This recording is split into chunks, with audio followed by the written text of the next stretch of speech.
அன்று இவ்வுலகம் அளந்தாயடி போற்றி. சென்றங்கு தின்னிலங்கை செற்றாய் தீரல் போற்றி. பொன்ற சகடம் உதைத்தாய் புகழ் போற்றி. கன்று குணிலாய் எரிந்தாய் கடல் போற்றி.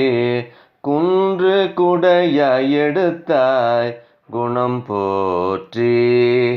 வென்று பகை கடுக்கும் நின் கையில் வேல் போற்றி. என்றென்றும் முன் சேவகமே ஏது பறை கொள்வான். இன்று யாம் வந்தோம் இரங்கேலோரெம்பாவாய். அன்று இவ்வுலகம் அளந்தாய் அடி போற்றி. அனைவருக்கும் நமஸ்காரம். திருப்பாவை பாசுரம் 24. அன்று இவ்வுலகம் அளந்தாய் அடி போற்றி. இதுவரைக்கும் நாம் கண்ட பாசுரங்களில் இது ரொம்ப ரொம்ப முக்கியமான பாசுரம். இதை போற்றி பாசுரம்னு சொல்லுவா. இதை இந்த காலத்தில் வயதானவர்கள் மட்டுமல்ல, இளைஞர்கள் மட்டுமல்ல, தமிழ் அறிந்தவர்கள் மட்டுமல்ல, சிறுவர்களுக்கு போதிப்பது மிக நன்று. நம்ம ஆற்றுல குழந்தைகள் இருந்தால் அந்த குழந்தைகளுக்கு இந்த பாசுரத்தை கண்டிப்பாக சொல்லிக் கொடுங்க. எதனால் அப்படின்னா, எல்லா பாசுரத்தையும் சொல்லித்தரலாம். அப்படி எதுவும் சொல்லித்தர முடியாட்டி இந்த ஒரு பாசுரமாவது முதலில் சொல்லிக் கொடுங்க.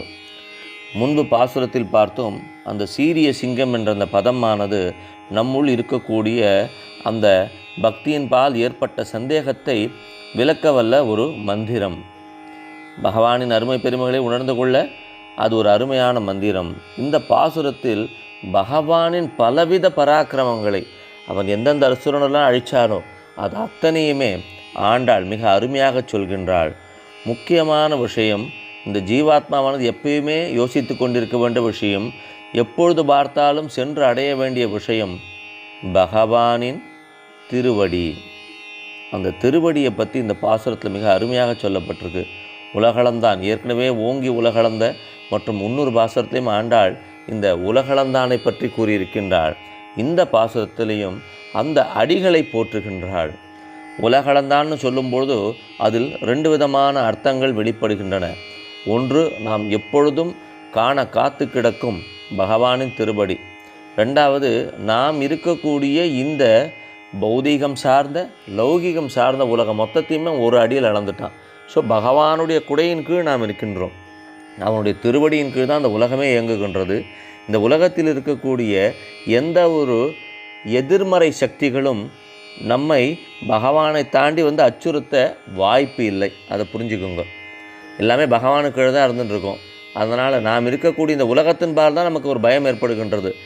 நேற்று என்கிட்ட ஒருத்தர் சவால் விட்டுட்டு போனார், எனக்கு ஏதாவது கெடுதல் பண்ணிவிடுவாரோ. நேற்று ஒருத்தர் மிரட்டிட்டு போனார், எனக்கு ஏதாவது கெடுதல் பண்ணிவிடுவாரோ. என்னுடைய வேலைக்கு ஏதாவது பிரச்சனை வருமோ, எங்களுடைய உறவுகளில் ஏதாவது பிரச்சனை வருமோ, என்னுடைய பணத்துக்கு ஏதாவது பிரச்சனை வருமோ, என்னுடைய சொத்துக்கு ஏதாவது பிரச்சனை வருமோ அப்படின்னு இந்த லௌகீக சம்பந்தப்பட்ட விஷயங்களில் நாம் கொள்ளும் பயமானது பகவான் தன்னுடைய திருவடியினால் நாம் இருக்கக்கூடிய இந்த உலகம் மொத்தத்தையுமே அளந்துட்டானும் பொழுது எல்லாமே அவனுக்கு கீழே தான். அதற்கு கீழே இருக்கக்கூடிய எந்த ஒரு பொருளும் அவனுடைய அனுமதி இன்றி அவனுடைய சக்தியை மீறி நம்மை துன்பப்படுத்த வாய்ப்பில்லை. ஆகவே அவனுடைய திருவடியை போற்றி பணிவோம். இதுதான் ஆண்டாள் உரைக்கவல்ல மிகப்பெரிய தத்துவம். அடுத்தபடியாக திருவடியில் பகவானை பற்றி சொல்லும் பொழுது உலகம் வளர்ந்ததை பற்றி மட்டும் சொல்லலை. பகவான் கண்ணனாக இருக்கும் பொழுது அவன் செய்த லீலைகளையும் இங்கே ஆண்டாள் அற்புதமாக காட்டுகின்றாள். பகவானுடைய ஆயுதமான வேலும் இங்கு வருகின்றது. இப்படி ஒவ்வொரு ஆயுதத்தையுமே முன்பே கூறியபடி பகவானின் சங்காயுதம், சக்கராயுதம் முதலியவற்றை கூறிய ஆண்டாள் இங்கும் அவனது ஆயுதத்தை கூறுகின்றாள். அவனது திருவடியை போற்றி பணிகின்றாள். இது வழக்கமான பாசுரத்தை விட கொஞ்சம் வித்தியாசப்படுறது. வழக்கமான பாசுரத்தில் பகவானே உன்னுடைய மேன்மைகளை சொல்கின்றேன், நீ எனக்கு அருள் புரியாயோன்னு கேட்குறார்.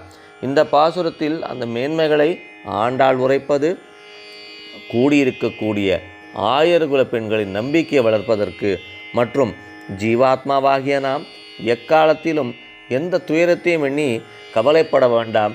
இந்த கஷ்டத்தெல்லாம் பொறுத்துட்டு மேலே போனோம்னா கண்டிப்பாக இந்த உலகின் மேல் பதிந்திருப்பது அவனுடைய திவ்ய திருவடி. அதை தான் பார்க்க போகிறோம், அதை தான் நம்ம ஸ்பரிசிக்க போகிறோம். அப்படிப்பட்ட திருவடியை நோக்கித்தான் நமது பயணமானது இருந்து கொண்டிருக்கின்றது.